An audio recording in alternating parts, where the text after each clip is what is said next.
Okay, let's dive right into this. Welcome to This Explainer, where we're going to completely flip the way you look at the internet. I want you to imagine the digital landscape, not just as this random collection of apps on your phone, but as a massive, sprawling, vibrant city. And in this city, each social media platform, it's not just a website, it's a distinct neighborhood. It's got its own culture, its own slang, its own unwritten rules of engagement. Think about it. If you were opening a high-end fashion boutique, you wouldn't stick it in the middle of a heavy industrial park, right? Well, that exact same logic applies online. So today, we're mapping out these digital neighborhoods to help you navigate social media marketing and create content that actually connects.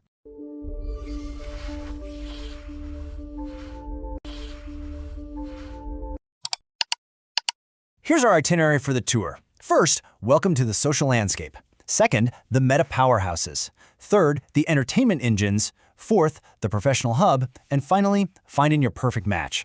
Let's get moving. Welcome to the social landscape. Before we start navigating the streets, we gotta set up some ground rules. We need to understand the fundamental difference between just living in a neighborhood and actually doing business there. Using social media is not the same thing as social media marketing. Literally anyone can scroll, double tap, and share.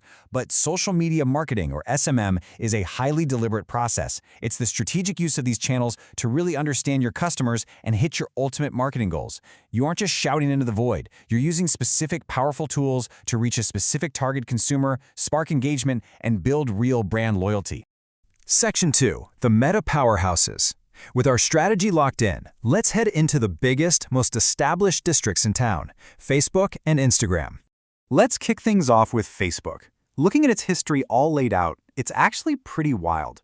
It was founded in 2004 by Mark Zuckerberg and his roommates in a Harvard dorm room, starting out as just a simple college directory called the Facebook.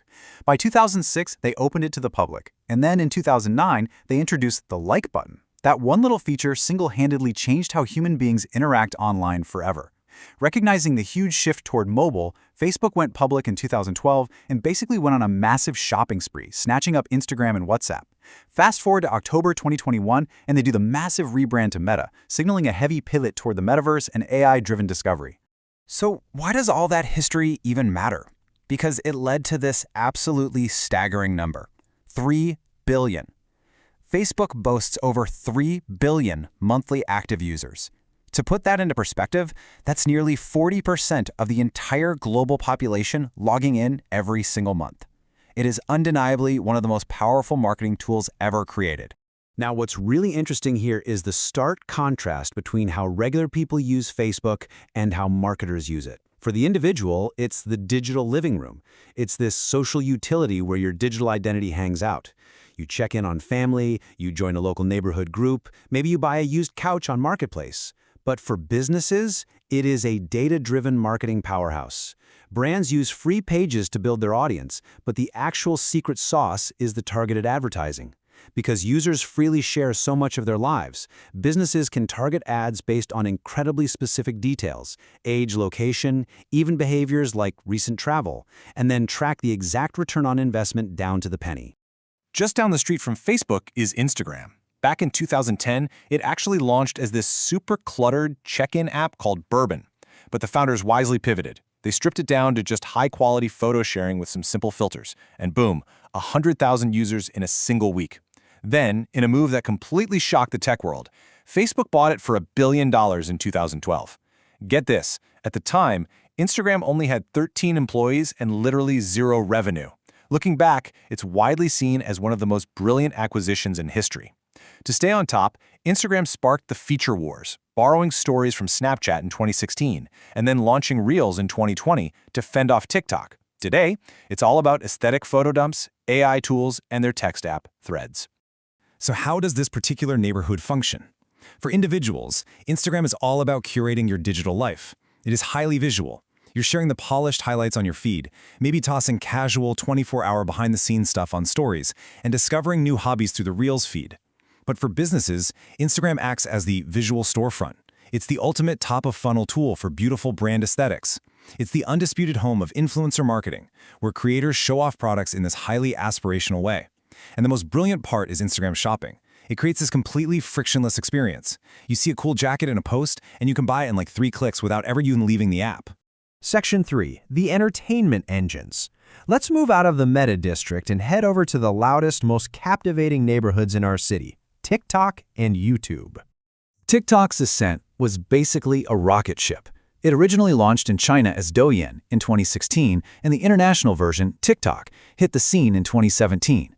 But its true superpower emerged between 2018 and 2020. I'm talking about the algorithm. The For You page, or FYP, uses highly sophisticated AI that learns your preferences with terrifying speed. It just serves up this endless, hyper-personalized stream of videos. It made the app incredibly addictive, and during the 2020 pandemic lockdowns, it completely exploded globally. It became the breeding ground for dance challenges, memes, you name it. Today, it's evolving fast, pushing heavily into long-form video and direct e-commerce, even as it navigates some pretty heavy regulatory scrutiny. If Facebook is the living room, TikTok is the stage. For everyday users, it's this dynamic mix of passive, endless entertainment and raw self-expression. You can easily jump into viral trends, find communities around hyper-niche hashtags, or use it as a massive discovery engine for recipes and travel hacks. But for businesses, throw out your traditional playbook. Forget those polished, high-budget corporate ads. TikTok thrives on raw authenticity. It offers unparalleled organic reach, meaning a brand new, tiny small business can literally go viral overnight.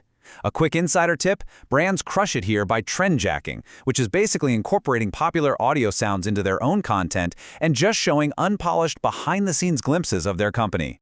Right next door is the veteran of the entertainment district, YouTube. And I have to share this fascinating piece of trivia. When it was founded in 2005 by 3 former PayPal employees, YouTube was actually conceived as a video dating site called TuneIn Hookup. Seriously, no joke. When that totally failed, they pivoted to a general video sharing site. The very first video ever uploaded was an 18-second clip called Me at the Zoo in April 2005. Google saw the sheer potential and bought it in 2006. But the real shift happened in 2007 when YouTube launched its partner program, allowing everyday people to earn ad revenue, which officially birthed the YouTuber as a legitimate profession. I want to pause on that Google acquisition for a second. Google paid $1.65 billion for YouTube just 18 months after it launched. At the time, critics absolutely roasted them, saying the price was way, way too high. Fast forward to today, and it's considered one of the smartest tech acquisitions ever.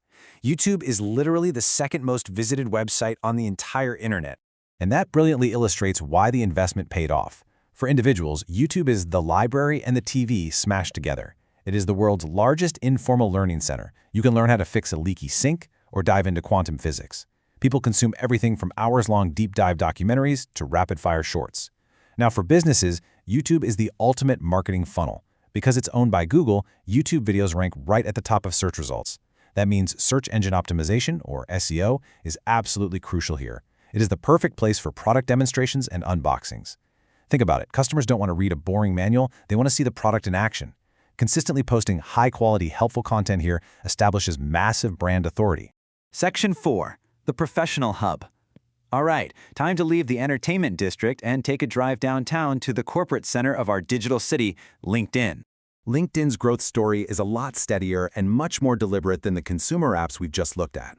It was founded way back in 2002, and its original vision was simple: a place for professionals to connect and host online resumes, basically digital business cards. It steadily built credibility and went public in 2011, which really validated the whole idea of professional networking in the digital age. Then, the big one hit in 2016. Microsoft acquired LinkedIn for a massive $26.2 billion so they could integrate it with their enterprise tools. Today, they are heavily leaning into AI for job matching and helping people navigate the modern hybrid work landscape. LinkedIn is a totally different beast because it's built entirely around career development and business. For individuals, it acts as a professional GPS. It's an interactive portfolio, it's a stellar networking tool for informational interviews, and it's a place to level up your skills via LinkedIn Learning. But for businesses, it is the office. It is the indispensable powerhouse for B2B, or business-to-business, marketing. This is the place where companies hunt for top talent using advanced recruiting tools. It's where they generate high-quality sales leads through LinkedIn Sales Navigator. It's where they establish corporate thought leadership. Professionalism is literally the currency here, which makes it highly effective for targeted campaigns based on specific job titles or industries. Section 5. Finding your perfect match. We've explored the living rooms, the storefronts, the stages, and the corporate offices of our digital city. Now it's time to zoom out and look at the big picture. With so many options out there, where should you actually invest your time? This is the multi-million-dollar question, right? You cannot, and frankly, you really shouldn't, try to be everywhere at once. Each of these neighborhoods requires a completely different language and a different content strategy. So how do you decide where to plant your flag? Let's pull up this cheat sheet to see how this all connects. Notice how the vibe of the platform directly correlates to the audience and the business strategy. If you're a local bakery trying to build a tight-knit community, you want the living room of Facebook, catching that slightly older, community-focused demographic. If you're selling high-end fashion, you need the visual storefront of Instagram for that 18 to 45 crowd. If your brand is high energy and thrives on unpolished authenticity, get up on the stage of TikTok to grab younger audiences. Selling corporate software, go straight to the office on LinkedIn. Have complex deep dive tutorials? YouTube is your library. We even see X acting as the real-time town square for news, and Pinterest serving as the visual vision board for planners. Which brings us to our final and most important takeaway. Successful social media marketing is not about just shouting your message into the void. It is entirely about context. You wouldn't wear a three-piece suit to a beach party, and you definitely shouldn't drop a sterile corporate press release onto TikTok. So, take a hard look at your business goals. Look at the map we've laid out today and ask yourself, are you speaking the right language in the right digital neighborhood? Understand the culture, respect the platform, and you won't just get views, you'll turn passive scrollers into dedicated customers. Thanks for exploring the digital city with us in this explainer.